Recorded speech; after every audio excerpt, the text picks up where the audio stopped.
And now, it's time for another Dice Tower review with the Game Boy Geek. Hello there, my friends. It's the Game Boy Geek here. Haven't you ever secretly wanted to be a secret agent? Going on espionages to try to take out people's safe houses? Well, that's what we're going to be doing today on Agent Hunter. It's a quick little two-player card game from AEG. It says 15 minutes to play, but I think it's a lot faster than that. Ages 12 and up. It's a game of deduction and espionage. It's fun, it's quick. Let's check it out.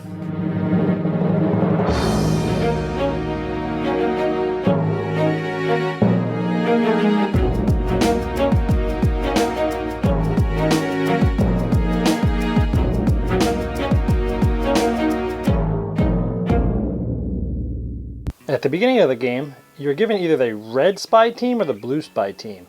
Here's the red spy team. They're all labeled from 0 to 9, so there's 10 total cards. Here's just a peek at the cool style of artwork that's on these cards. They're very interesting, very comic book-like, and really adds to the flavor of the game. And here comes the blue team from 9 to 0. Again, checking out that they're both kind of different in their own style, but they're both really cool too. That's the guy that's on the front of the box.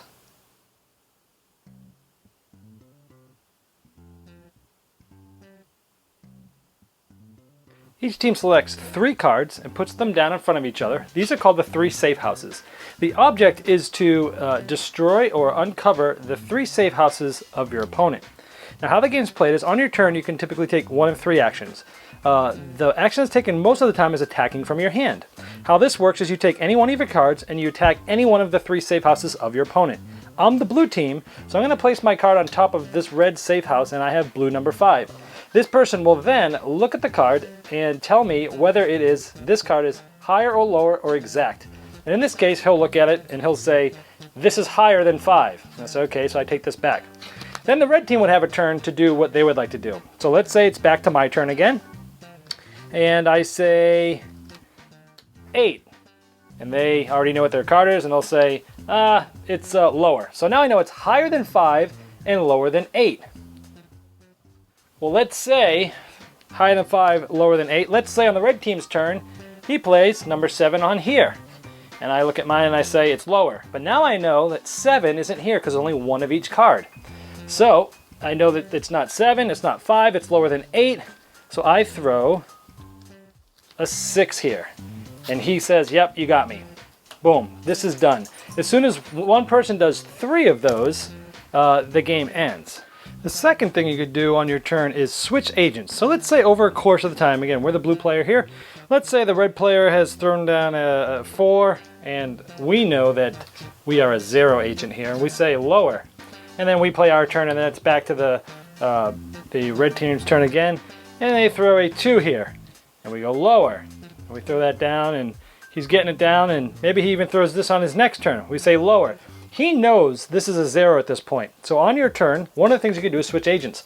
What you do is first show him what it was.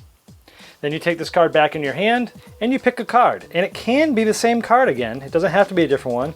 But you could put a different card down there. That's switching agents. Now when you do that, you have to take one of your decoy tokens and put it there. This helps in the scoring for the other person at the end of the game. We'll talk about this in just a moment. So switching agents. The last thing you can do, we'll talk about here, is attacking from your safe house. So let's say, for example, I am very positive or very sure that this is a 9. I don't have the 9 in my hand because my 9 is one of my agents. What I can do is I can attack with my safe house. Now, he will look at this and say higher or lower like normal, or if it's correct, if this is also a 9, he flips it over and you have destroyed his safe house with one of the agents that was in your safe house, and then you would just simply pick a card to replace your safe house with. Now that's what happens if it's successful. Let's say this person thinks they know what this is, and they think it's from this safe house here. They think this is a 0, they attack with their safe house. This person will look and realize that, nope, he's not right. He would just say higher. And then, since this person is lost, he would get his 0 card and destroy that safe house because they were wrong. And the first person to get once 3 safe houses are completed, the game's over and it's scoring. So how you score is it's 1 point per safe house, and if there's a safe house with a decoy token, or 2, it's 1 point for each decoy token. So in this case, it would be 1, 2, 3 points for the blue team, and 1, 2, 3 for the red team. And if it's a tie, you add up all the numbers in your cards in your hand, and the one with the highest ones is the winner, although I don't see ties too often. All right, well, there's Agent Hunter. There's got to be something said for the word simplicity. This game is simple. It's very easy to teach, 5 minutes or less, but it is fun. Everyone I've played this game loves it. I love it. My gamer friends love it. My family who don't play games loved it. It's just so quick. It's one of those ones that you can just pop up and no one's seen it before. They've learned it in 5 minutes and they're playing. And I've never seen anyone play this game less than 3 times. They're always like, oh, let's go again, let's go again. And usually, you know, it's quite even. So it's like, it's tied 1-1 and they have to see who wins the 3 out of 5. I've played this game a ton since Gen Con. I think I'm at like 25 plays or something like that. It's like more than 1 a day. We just hammer this game out because it's so fast and easy and it's quick. I love that, even though it's simple, and again, I love deduction games. I love the fact that you're throwing stuff on your opponent to try to figure out and gauge what spy is underneath that safe house.